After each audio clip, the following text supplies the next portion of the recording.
یا بنی اسرائیل اذکروا نعمتی التی انعمت علیکم واوفوا بعہدی اوف بعہدکم وایای فارہبون۔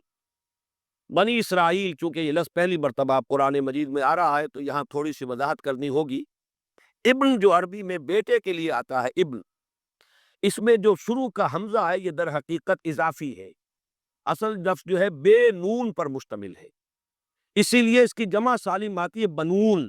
قرآن مجید میں المال والبنون زینت الحیات الدنیا، تو یہ جو اس کی جمع سالم ہے وہ در حقیقت بنون ہے، اور پھر اس کی حالت نسبی اور حالت جری بنین ہوگا، اور جب یہ مضاف بن جائے گا تو اس کا وہ نون گر جائے گا، تو اے بنی اسرائیل، اے اسرائیل کی اولاد، لفظی ترجمہ ہوگا اے اسرائیل کے بیٹوں، لیکن یہ کہ مراد اولاد ہے، اس میں برسبیل تغلیب اگرچہ خطاب مردوں سے ہو رہا ہے جیسے کہ قرآن مجید میں اکثر و بیشتر ہے، لیکن یہ کہ اس میں خواتین بھی شامل ہیں۔ تو یا بنی اسرائیل، اے اسرائیل کے بیٹوں، اسرائیل سے مراد کیا ہے؟ اس پر اتفاق ہے، اجماع ہے، حضرت یعقوب کا یہ لقب ہے، البتہ یہ لفظ بنا ہے اسر اور ایل دو سے مل کر۔ ایل کا لفظ جو ہے وہ عبرانی زبان میں الہ کے لیے ہے، الہ اور ایل ویسے بھی قریب قریب ہے، اسی لیے تمام فرشتوں کے نام جبرائیل، میکائیل، اسرائیل، یہ تمام الفاظ کے ساتھ جو ایل آتا ہے یہ در حق اسماعیل، اسماعیل بھی سما اور ایل، چونکہ حضرت ابراہیم علیہ السلام نے دعا کی تھی پروردگار بیٹا عطا فرما، اس اعتبار سے جب اللہ تعالیٰ نے بیٹا عطا فرمایا تو اسماعیل نام رکھا، یعنی اللہ نے سن لیا۔ جیسے ہمارے ہاں دیہات میں یہ خاص طور پہ جانگلی علاقہ جو کہلاتا ہے، اللہ ڈوایا، اللہ سنیا، یعنی یہ اللہ نے جس کے بارے میں ہماری دعا سنی اور ہماری استدعا کو قبول فرمایا، تو یہ گویا کہ اسماعیل کے معنی یہ ہے۔ تو اسرائیل جو ہے اسر اور ایل سے مل کر بنا ہے۔ عبرانی اور عربی زبان کے بارے میں یہ اختلاف ہے، ایک رائے تو یہ ہے کہ ماں بیٹی کا رشتہ ہے، عربی زبان عبرانی سے نکلی ہوئی ہے، لیکن زیادہ اکثر محققین کی رائے یہ ہے کہ یہ دونوں بہنیں ہیں، کوئی اور کامن زبان تھی سیمیٹک لینگویج ابتدائی جس سے کہ یہ دونوں زبانیں پھر وجود میں آئی ہے، گویا کہ ان کے درمیان رشتہ جو ہے وہ بہنیں ہونے کا ہے، ماں اور بیٹی کا نہیں ہے، لیکن ظاہر بات ہے کہ مشابہت اور ان کے اندر جو ہے قرب جو ہے مناسبت وہ بہت نمایاں ہے۔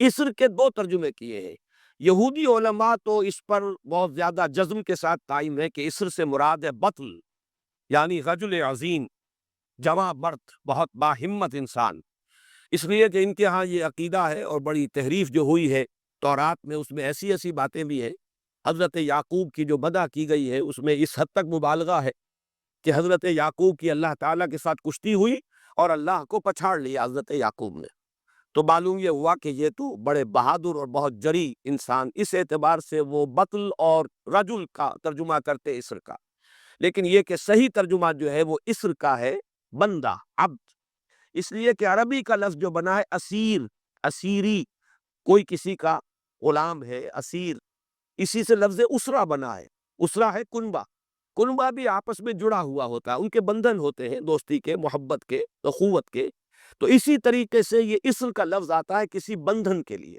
اسیر جو ہے پچھلے زمانے میں جبکہ جیلوں کا رواج نہیں تھا، تو اگر کسی شخص کے ذمے کسی کی کوئی رقم ہوتی تھی دینی تو اس شخص کو اس کے حوالے کر دیتے تھے، وہ اس کا ذاتی قیدی ہوتا تھا، ذاتی اسیر، اس کی تحویل میں رہتا تھا، جب تک کہ اس کے اعزاء اقارب آ کر وہ رقم ادا نہ کر دیں وہ شخص اس کی تحویل میں رہتا تھا، وہ اس کا اسیر ہوتا تھا۔ اس اعتبار سے غلام کے معنی میں یہ لفظ جو ہے مستعمل ہے، تو اسرائیل کا ترجمہ ہوگا عبداللہ، اذان، تو میں عرض کر رہا تھا کہ اسرائیل کا ترجمہ ہوا عبداللہ، گویا کہ اب تک ہم نے یا بنی اسرائیل کا ترجمہ کیا اے اللہ کے بندے کی اولاد، مراد ہے حضرت یعقوب علیہ الصلوۃ والسلام۔ حضرت یعقوب حضرت اسحاق کے بیٹے ہیں، حضرت اسحاق حضرت ابراہیم علیہ السلام کے دوسرے بیٹے ہیں۔ حضرت ابراہیم کو پہلا بیٹا اللہ نے عطا فرمایا اسماعیل، اسی لیے میں عرض کر چکا ہوں سما اور ایل سے مل کر بنا ہے، جو دعا کی تھی انہوں نے اس دعا کا پہلا جواب جو ملا ہے اللہ تعالیٰ کی طرف سے، اس کی مقبولیت کا جو ظہور ہوا وہ حضرت اسماعیل کی شکل میں۔ پھر یہ کہ حضرت سارہ کو بھی اللہ تعالیٰ نے اولاد دی اور حضرت اسحاق پیدا ہوئے۔ اس وقت یہ جو بشارت دی گئی ہے قرآن مجید میں متعدد مقامات پر آگے چل کر آئے گا، یہ حضرت سارہ کے ہاں بھی اولاد کی جو بشارت حضرت ابراہیم علیہ السلام کو فرشتے دینے آئے تھے، اسی میں یہ بھی تھا کہ نہ صرف یہ کہ تمہیں ایک بیٹا عطا ہوگا بلکہ اس کے بعد پوتا بھی عطا ہوگا، گویا کہ ایک بہت جلیل القدر پوتا۔ اس اعتبار سے ایک رائے یہ ہے کہ یعقوب عقب سے بنا ہے، گویا کہ بشارت میں پہلے ہی سے شامل تھا حضرت یعقوب علیہ السلام کا ذکر بھی، کہ اسحاق کے بعد اسحاق کے ہاں ایک بہت جلیل القدر بیٹے کی ولادت ہوگی اور اس کا نام یعقوب ہوگا، یعنی اسحاق کے بعد آنے والا، بیٹے کے بعد جو پوتا آتا ہے۔ لیکن یہود کی رائے یہ ہے کہ حضرت یعقوب پیدا ہوئے ہیں اپنے بھائی کیسو کے ساتھ، یہ تمام بیٹے ہیں حضرت اسحاق علیہ السلام کے، دو بیٹے پیدا ہوئے بیک وقت، جڑواں بھائی۔ پہلے حضرت عیسو کی ولادت ہوئی ہے، اور تورات کے الفاظ یہ ہے کہ یعقوب اپنے بھائی عیسو کی ایڑیاں پکڑے ہوئے تولد ہوا۔ تو چونکہ حضرت عیسو کے بعد حضرت یعقوب کی ولادت ہوئی ہے، تو گویا کہ اس وجہ سے ان کا نام حضرت اسحاق نے یعقوب رکھ دیا، عقب میں آنے والا، بعد میں آنے والا۔ بہرحال حضرت یعقوب علیہ السلام کے پھر 12 بیٹے ہیں جن کی تفصیل پوری موجود ہے۔ یہ تاریخ جو ہے بڑی ریکارڈڈ ہے، اس لیے کہ بنی اسرائیل کی یہ تاریخ جو ہے books of the old testament میں اس کی پوری تفصیل موجود ہے۔ 4 بیویاں تھی حضرت یعقوب علیہ السلام کی، جن سے 12 بیٹے ہوئے، 3 بیویوں سے 10 بیٹے تھے، اور سب سے چھوٹی بیوی سے 2 بیٹے تھے، حضرت یوسف اور بنیامین، اور ان دونوں سے حضرت یعقوب علیہ السلام کو بڑی محبت تھی۔ حضرت یوسف سے چونکہ یہ تاریخ شروع ہوتی ہے اس اعتبار سے کہ انہیں ان کے بھائیوں نے کنویں میں ڈالا، پھر اللہ تعالیٰ نے وہاں سے ان کے نکلنے کا سامان کیا، پھر مصر پہنچایا، پھر مختلف مراحل سے گزار کر انہیں وہاں ایک بہت اونچی پوزیشن تک پہنچایا۔ تو حضرت یوسف علیہ السلام سے اس اعتبار سے ان کی تاریخ شروع ہوتی ہے۔ 1906 قبل مسیح میں حضرت یوسف علیہ السلام کی پیدائش ہے، جہاں تک صحیح اندازہ کیا جا سکا ہے۔ یوں سمجھئے کہ آج سے تقریباً 4000 سال قبل یہ حضرت یوسف کی پیدائش ہے، اور حضرت یوسف پڑ پوتے ہیں حضرت ابراہیم کے۔ ان میں اگر آپ 200-250 سال کا اور اضافہ کریں تو آج سے کوئی 4,2500 سال قبل کی شخصیت بنتے ہیں حضرت ابراہیم علیہ السلام۔ حضرت یوسف کے زمانے میں پھر جیسے کہ وہ تفصیل سورہ یوسف میں آئے گی، یہ پورا خاندان آ کر کنعان میں تھے، لیکن وہاں سے آ کر مصر میں آباد ہو گئے۔ مصر میں ان کا بڑا اعزاز ہوا، اکرام ہوا۔ اس کے خاص حالات تھے کہ مصر میں اس وقت جو بادشاہت تھی وہ اصل مصر کے لوگوں کی نہیں تھی، بلکہ یہ بھی سیمیٹک لوگ تھے جو جا کر جنہوں نے عراق وغیرہ کے علاقے سے ہی جا کر انہوں نے فتح کیا تھا مصر کو، لہٰذا انہیں فرعون نہیں کہا گیا قرآن مجید میں، وہ فرائنہ کا خاندان نہیں ہے، بلکہ وہ تاریخ میں ہکسوس کنگز کہلاتے۔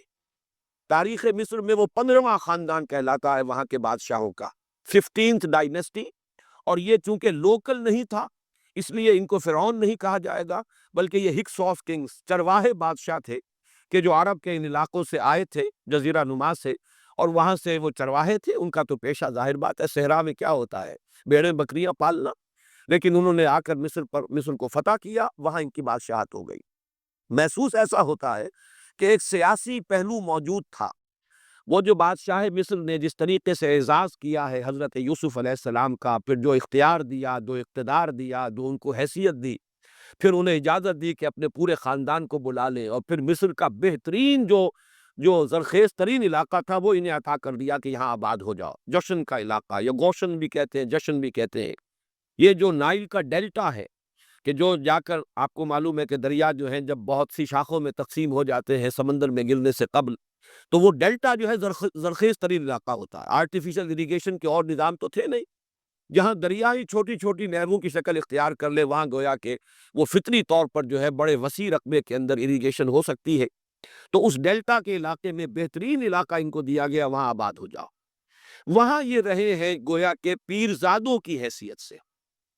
ابھی ان کے پاس کوئی شریعت نہیں، ابھی کوئی کتاب نہیں ملی، ابھی صرف یہ ایک خاندان ہے، حضرت ابراہیم کی نسل کا ایک خاندان، اس لیے کہ حضرت ابراہیم کی نسل میں حضرت اسماعیل کی نسل ہے کہ جو عرب میں آباد ہو چکی ہے، ان کی نسل میں پھر حضرت اسحاق کے بیٹوں میں سے بھی عیسو کی نسل وہ اور جگہ پر آباد ہو چکی ہے۔ اس اعتبار سے یوں نہ سمجھیے کہ نسل ابراہیم صرف ان پر مشتمل ہے۔ اسی طرح بنی قطورہ تیسری جو آپ کی اہلیہ تھی، ان کی اولاد بھی، تو گویا کہ یہ بہت وسیع حلقہ ہے جو اولاد ابراہیم کا ہے۔ تو اولاد ابراہیم میں سے ایک شاخ ہے جو آ کر، یعنی حضرت یعقوب کے 12 بیٹے اور حضرت یعقوب بھی آ کر یہاں آباد ہو گئے، اور یہاں پھر یہ کچھ عرصے تک تقریباً 100-150 برس تک تو بڑے عیش میں رہے۔ یہ تقریباً یوں سمجھیے کہ 1850 قبل مسیح میں ان کا داخلہ ہوا ہے مصر کے اندر، اور وہاں پر 150 برس جو ہے انہوں نے بڑے عیش میں گزارے ہیں۔ یہ پیرزادے تھے، اس لیے کہ بادشاہ معتقد ہو چکا تھا حضرت یوسف علیہ السلام کا، اگرچہ یہ تو ثابت نہیں ہوتا کہ وہ ایمان لایا ہو حضرت یوسف علیہ السلام پر، اس کا کوئی ثبوت نہیں ہے، لیکن معتقد تھا، اور ان کی نیکی کا، پارسائی کا، شرافت کا، ذہانت کا، صلاحیتوں کا اعتراف پوری قوم کو تھا، جس طریقے سے کہ انہوں نے اس ملک کی جو نیا ہے اس کو جس طرح پار لگایا ہے، وہ شدید ترین قحط کا جو ایک دور آیا اس میں سے، اور جتنا بہترین انتظام کیا، اس کی بنا پر ان کی صلاحیتوں کے سب معترف تھے۔ وہ 130 برس کی عمر میں غالباً ان کا انتقال ہوا ہے، اور 80 برس تک انہوں نے مصر پر گویا کہ جو سب سے زیادہ با اختیار شخص وہاں تھا بادشاہ کے بعد، بادشاہ اپنی جگہ پر تھا، لیکن یہ کہ جو بادشاہ کے بعد سب سے زیادہ با اختیار شخصیت تھی وہ حضرت یوسف کی تھی 80 برس تک۔ اس عرصے میں، اور پھر یہ 150 برس جو میں نے عرض کیا ہے کہ اس میں یہ خوب پھلے پھولے، ان کی اولاد جو ہے وہ کثرت کے ساتھ پھیلی، لیکن اس کے بعد وہاں پھر ایک انقلاب آیا۔ اس انقلاب کو آپ کہیں گے جیسے کہ مختلف ممالک میں آتا ہے، اب سنز آف دی سوائل جو اس ملک کے رہنے والے تھے، اصل آبادی قبطیوں کی، انہوں نے بغاوت کی اور ہکسوس کنگز کو نکال دیا، وہ خاندان ختم ہو گیا۔ جب وہ چلے گئے تو جو ہکسوس کنگز کے یہ گویا کہ بہت ہی منظور نظر تھے، اور یہ مراعات یافتہ طبقہ تھا بنی اسرائیل کا، حضرت یعقوب کی اولاد کا، اب ان پر عتاب شروع ہوا، اب ان کا زوال آیا۔ تو یوں سمجھیے کہ تقریباً 400 برس اس کے بعد ان کے بڑی ہی شدت کے اور بڑی سخت غلامی کے، رفتہ رفتہ اس میں شدت پیدا ہوتی گئی ہے، لیکن یہ ہے کہ یہ 400 برس اس لیے کہ پھر 1300 قبل مسیح میں 550 برس بعد پھر ان کا ایکسوڈس ہوا ہے مصر سے، جب حضرت موسیٰ علیہ السلام کو اللہ تعالیٰ نے مبعوث فرمایا، پھر حضرت موسیٰ علیہ السلام ان کی نجات کا ذریعہ بنے، اور پھر مصر سے لے کر وہ انہیں نکلے ہیں، معجزانہ انداز میں ہی سمندر کو پھاڑ کر ان کے لیے اللہ نے راستہ بنایا ہے، قدم قدم پر معجزوں سے ان کی تائید کی ہے، کھانے پینے کے لیے صحرائے تیہ میں کچھ نہیں تھا تو من و سلوہ دیا ہے، پانی پینے کے لیے نہیں تھا تو ایک ضرب سے چٹان میں سے 12 چشمے جو ہے اللہ تعالیٰ نے بہا دیے کہ 12 قبیلے ہیں آپس میں لڑے نہ، کہیں پانی پینے پلانے پہ جھگڑا اور کہیں گھوڑا آگے بڑھانے پہ جھگڑا، قبائلی زندگی میں یہ بڑا سینسیٹیو ایشو ہوتا ہے، لہذا قد علم کل اناس مشربہم، ہر قبیلے کے لیے ایک گھاٹ معین ہو گیا، تمہارا چشمہ یہ ہے، تمہارا چشمہ یہ ہے، ایک ضرب سے 12 چشمے پھوٹ گئے۔ پھر انہیں وہاں کوہ طور کے قریب پڑاؤ ڈال کر، ان کو وہاں چھوڑ کر حضرت موسیٰ علیہ السلام جو ہے اللہ تعالیٰ کی طلبی پر کوہ طور پر گئے ہیں، وہاں تورات عطا ہوئی ہے۔ تو تورات کے عطا کیے جانے کے بعد اب سمجھیے کہ اب ان کی حیثیت ایک امت کی بن گئی، کتاب پر امت کی تشکیل ہوتی، یہ امت مسلمہ قرآن مجید کی بنیاد پر امت ہے، جب یہ کتاب دی گئی ہے اس کی بنیاد پر ایک شریعت دی گئی ہے، کتاب دی گئی ہے، کتاب ہدایت ہے، تو اس نے امت کی شکل اختیار کی۔ یہی وجہ ہے کہ لفظ امت جو ہے قرآن مجید میں صرف مکی صورتوں کے اندر، مدنی صورتوں میں استعمال ہوا ہے۔ کنتم خیر امت اخرجت للناس سورہ آل عمران میں، کذالک جعلناکم امۃ وسطا لتکونوا شہداء علی الناس ویکون الرسول علیکم شہیدا، یہ سورہ بقرہ میں آگے چل کر آ جائے گا۔ تو اصل میں جیسے تشکیل امت جو ہوئی ہے وہ در حقیقت مدنی دور میں آ کر ہوئی ہے، جبکہ شریعت عطا کی جا رہی ہے۔ اسی طریقے سے یہ ایک خاندان تھا، حضرت ابراہیم کی نسل کی ایک شاخ، اس نے امت کی حیثیت اختیار کی ہے، جبکہ صحرائے تیہ میں جب ان کا قیام تھا، اور اس صحرائے سینا میں، اور وہاں پر پھر حضرت موسیٰ علیہ السلام کو تورات دی گئی اور شریعت دی گئی، تب سے یہ امت ہے، اور یہ ہے 1300 قبل مسیح۔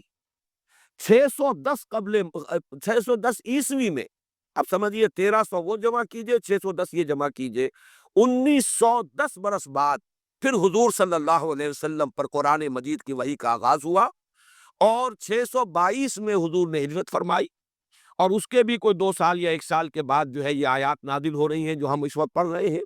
تو یہ سارا جو ہے تاریخی پس منظر ذہن میں رکھیے کہ یہ تقریباً 2000 برس کی تاریخ جو ہے ان کی بحیثیت امت، ویسے تو ان کی تاریخ اگر شروع کریں گے بنی اسرائیل تو حضرت یعقوب سے شروع ہونی چاہیے، اور وہ اس سے زیادہ ہو جائے گی طویل، لیکن در حقیقت امت کی حیثیت سے ان کی تاریخ 2000 برس کی شمار ہوگی، کہ 1300 قبل مسیح میں جب ہجرت کی ہے حضرت موسیٰ علیہ السلام نے اپنی قوم کو لے کر مصر سے، اور جب صحرائے سینا میں آئے ہیں، سینائی پیننسولا میں، اور پھر کتاب ملی ہے، تورات عطا کی گئی، شریعت عطا کی گئی، تب سے اس کا امت کی حیثیت سے آغاز ہوا۔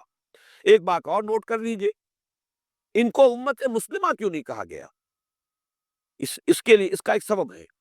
در حقیقت امت مسلمہ کا لفظ یا خیر امت یا امت کا لفظ جو ہے اس موجودہ امت کے لیے اس لیے استعمال کیا گیا ہے کہ یہ امت کسی ایک نسل پر مشتمل نہیں ہے۔ یہ امیین اس کے نیوکلیس ہے، لیکن یہ کہ ہر نسل کے لوگ اس میں آ کر شامل ہوئے ہیں، ہر قوم جو ہے اس میں آ گئی ہے، اس لیے اس کا نام جو ہے وہ صفاتی ہے، امت مسلمہ۔ لیکن چونکہ یہ سابقہ امت مسلمہ ایک ہی نسل پر مشتمل ہے، حضور صلی اللہ علیہ وسلم سے پہلے کسی نبی اور کسی رسول کی بعثت اس کی قوم سے باہر نہیں ہوئی ہے، کسی ایک خاص قوم کی طرف بعثت ہوئی ہے، کسی خاص علاقے کی طرف بعثت ہوئی ہے۔ بعثت عمومی علاقہ فت الناس، یہ صرف محمد الرسول اللہ صلی اللہ علیہ وسلم کی امتیازی شان ہے۔ وما ارسلناک الا کافۃ للناس بشیرا ونذیرا۔ اس اعتبار سے ان کا جو ہے اس میں علم گویا کہ بنی اسرائیل ہی ہے کہ جو برقرار رہا ہے، اے اسرائیل کی اولاد۔ اگرچہ میں اس موضوع پہ تقریر کر چکا ہوں، لیکن آج پھر اس گفتگو کے حوالے سے بات چیزیں تازہ کرتا ہوں۔ اس وقت عالمی سطح پر یہودی جمع عیسائی بریکٹ میں کر رہی تھی، اور امریکہ جمع یورپ یہ بریکٹ میں کر رہی تھی۔ ان کا اندر معاملہ کیا ہے؟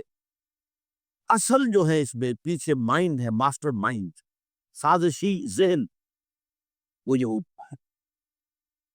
باقی عیسائی اعلی کار بن گئے ہیں۔ جو 100% اعلی کار ہے یہود کا وہ پروٹیسٹنٹس ہے۔ پروٹیسٹنٹزم یہود ہی نے پیدا کرایا تھا۔ یہود ہی نے یورپ کے اندر سود کا رواج شروع کروایا، ورنہ سود حرام تھا۔ وہاں پر بھی یوزری بھی اور کمرشل انٹرسٹ بھی دونوں حرام تھا، یہ یہودیوں نے کروایا۔ اور پھر پہلا بینک بنوایا ہے انگلستان کے اندر، بینک آف انگلینڈ۔ اور جو پوپ کے خلاف بغاوت کرائی تو پہلی بغاوت ہوئی انگلستان کے اندر، جو چرچ آف انگلینڈ علیحدہ ہو گیا پوپ سے، اور اسی کو یہودیوں نے قرار دیا یہ ہمارا ماڈرن اسرائیل ہے، یہ اسرائیل ہمیں دیا ہے گاڈ نے، یہ جو ہے برطانیہ ہوتی۔ اس کے کچھ عرصے کے بعد یہی جو ہے ایکسوڈس ہوا ہے، اور وہ امریکہ میں جا کے آباد ہوئے۔ لہذا امریکہ کو بھی جیوس نے کہا ہے دس از another اسرائیل، یہ ہے ہمارے اصل اسرائیل، ماڈرن اسرائیل یہ ہے۔ اس لیے کہ جو انہیں وہاں پر اقتدار حاصل ہوا ہے، جو قوت حاصل ہوئی ہے، جس قدر دولت انہوں نے وہاں جمع کی ہے، وہاں کے جس طریقے سے جکڑ لیا ہے حکومتوں کو، فرنگ کی رگے جہاں پنجائے یہود میں ہے۔ ٹھیک 100 سال پہلے علامہ اقبال یہ مشاہدہ کر کے آ گئے تھے یورپ میں، اور کون دیکھنے والا تھا کہ وہاں کیا ہو رہا ہے، بیہائنڈ دی سین کیا ہے، سامنے کیا ہے، پردے کے پیچھے کیا ہے۔ فرنگ کی رگے جہاں پنجائے یہود کی، اس وقت فرنگ کا امام تھا برطانیہ، یہ وہ سلطنت تھی جس پر سورج کبھی غروب نہیں ہوتا تھا۔ آج وہ فرنگ کا امام امریکہ، افغانی یہ برطانیہ تو ہم وہ جو ایک نظم ہے کہ بچپن میں پڑھی تھی، London bridge is going down going down going down, اس کی مثال ہے۔ برطانیہ کی تو کوئی حیثیت ہی نہیں، ورلڈ پاور کی حیثیت نہیں، وہ تو چھوٹا بھائی اس نے بنا رکھا امریکہ نے اپنا، تو اس حیثیت سے جو ہے اس کی کوئی حیثیت ہے، ورنہ کوئی اور حیثیت نہیں۔ بہرحال ان دونوں میں یہ ہے کہ پیچھے ماسٹر مائنڈ، سازشی ذہن، پلاننگ، اسکیم، ساری یہودیوں، اعلی کار امریکہ سب سے بڑھ کر، اس کے بعد برطانیہ، اور اس میں اصل پروٹیسٹنٹس، ان میں بیپٹسٹ، ان میں اس سے بھی آگے بڑھ کر ایونجلسٹ، جن کو کہتے ہیں بورن اگین کرسچنس، جن کو کہتے ہیں نیو کنزرویٹو کرسچنس، یہ تمام اصطلاحات آپ اخبارات میں پڑھتے ہوں گے، ان کو گروپ کر دیں۔ یہ اصل اعلی کار، ان کو ایک نیا نام دیا گیا ہے کرسچین زائنسٹ۔ ایک یہودی زائنسٹ ہے، سارے یہودی زائنسٹ نہیں ہیں، بہت سے یہودی ہیں جو یہ زائنسٹ کے مخالف۔ چنانچہ میری ہوسٹن میں ملاقات ہوئی تھی ڈاکٹر وشو براڈ، بہت بڑا پروفیسر ایمیریٹس یہودی، لیکن یہ کہ اس نے کہا، بڑے اجتماع میں کہا، ہمارا اجلاس تھا وہاں پر، ہم نے یہ جو ہے بلایا تھا ایک یہودی، ایک عیسائی اور ایک مسلمان، تینوں جو ہے وہ تقریریں کریں۔ نے کہا تھا کہ وی آر ناٹ سپورٹنگ اسرائیل۔ اس نے وہ عیسائی جو آیا ہوا تھا پروفیسر، اس کی they are supporting Israel, we are not supporting Israel. اسی طرح میری جو ہوئی تھی round table conference, round table, اس میں ایک یہودی پروفیسر تھے، وہ ہسٹری کے پروفیسر، میں نام بھول رہا ہوں ان کا، انہوں نے کہا آئی ایم اینٹی زائنسٹ، میں تو زائنسٹ ان کے خلاف ہوں۔ تو زائنسم جو ہے اصل میں ایک سیکولر یہودیوں کی تحریک ہے، اور اس کے سب سے بڑے سپورٹرز کرسچن زائنسٹ وہ امریکہ میں بیٹھے ہوئے۔ یہ ہے صورتحال۔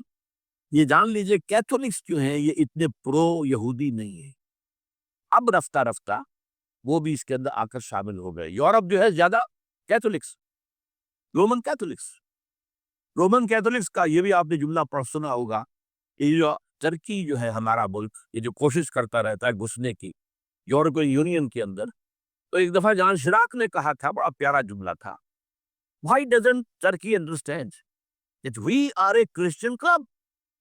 یہ ہماری جو یونین ہے یورپین، یہ تو کرسچین کلب ہے، وہ مسلمان ہے، وہ کس وجہ سے آنا چاہتا ہے مطلب کیوں نہیں داخل ہونا چاہ رہا؟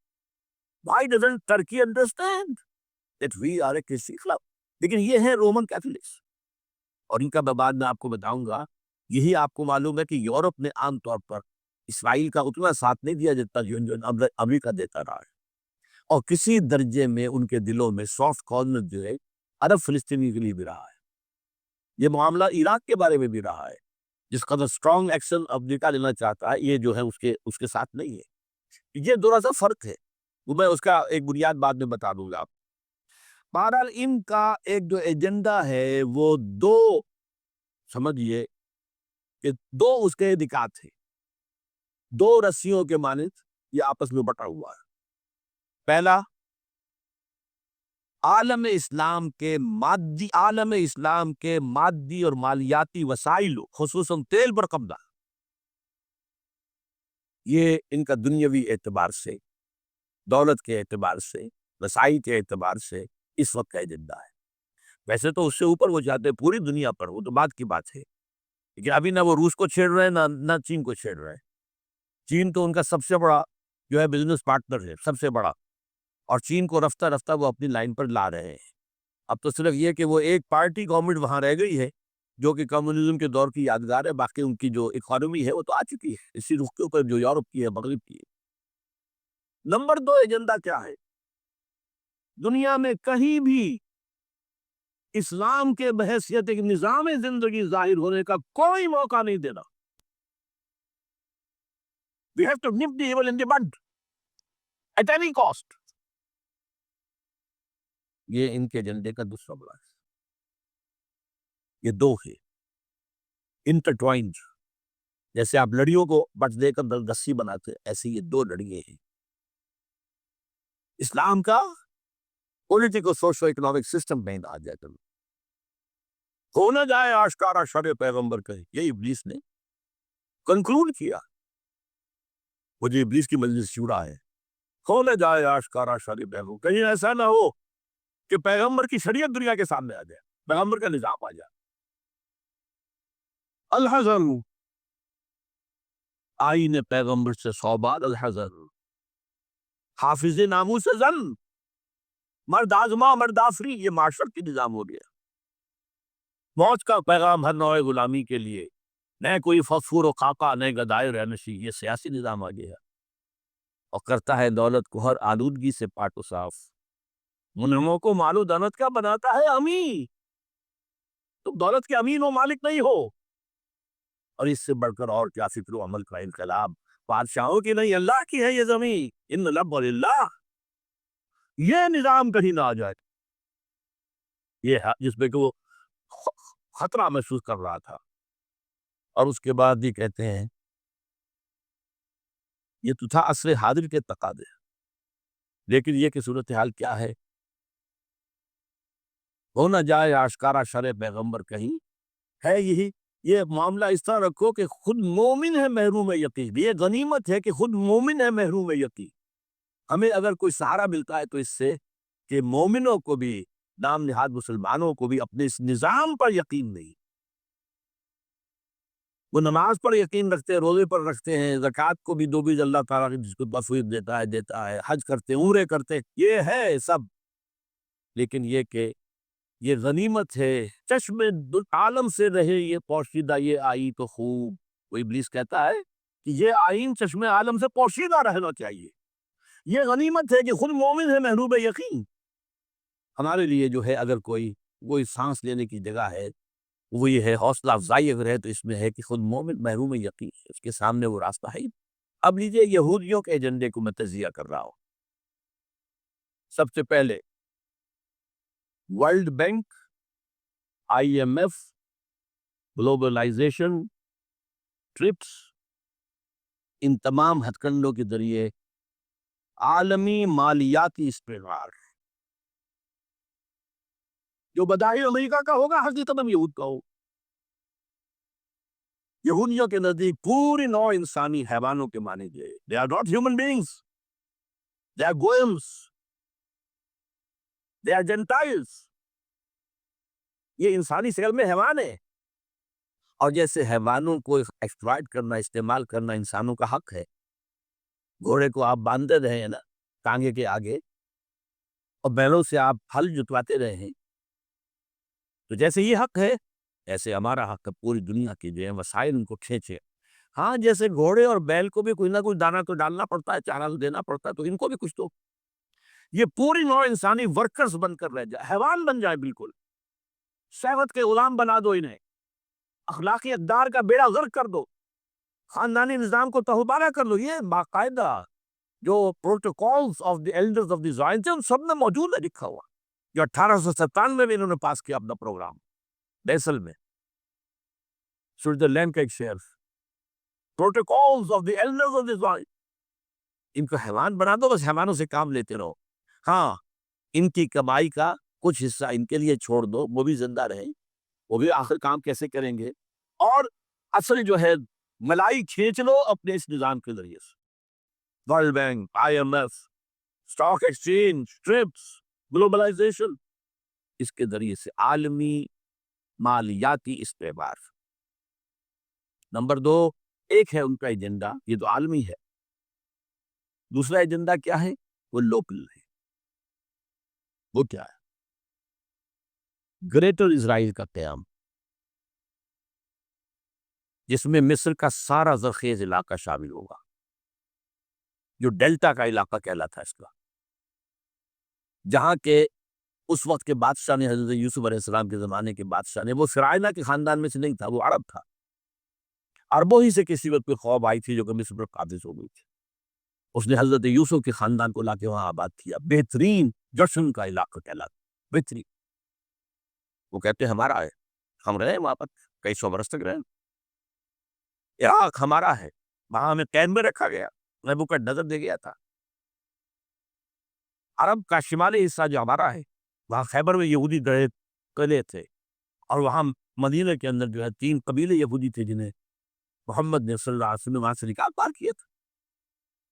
یہ جارڈن یہ ترکی کا بھی کچھ حصہ ہمارا ہے، باقی پورا لبنان اور پورا فلسطین، یہ سب اس کے اوپر بنے گا ایک greater Israel, this is there local agenda. اور اس کے لیے ضروری ہے ایک بہت بڑی جنگ، ایسے آسانی سے نہیں ہو جائے گا۔ آرمگیڈون، جس کو حضور نے فرمایا الملحمۃ العظمیٰ، الملحمۃ الکبریٰ، بہت بڑی جنگ، جس کی خوفناکی اور تباہ ناکی کا اندازہ اس سے کیجئے۔ حضور فرماتے ہیں کہ اگر ایک باپ کے 100 بیٹے یا ایک دادا کے 100 پوتے ہوں گے، تو ان میں سے 99 ختم ہو جائیں گے، ایک بچے گا۔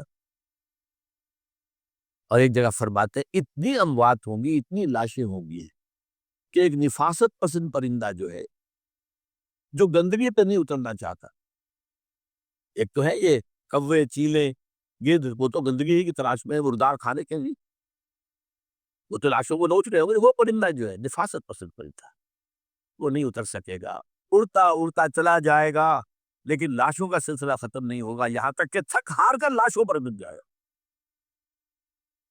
یہ دور نہیں ہے،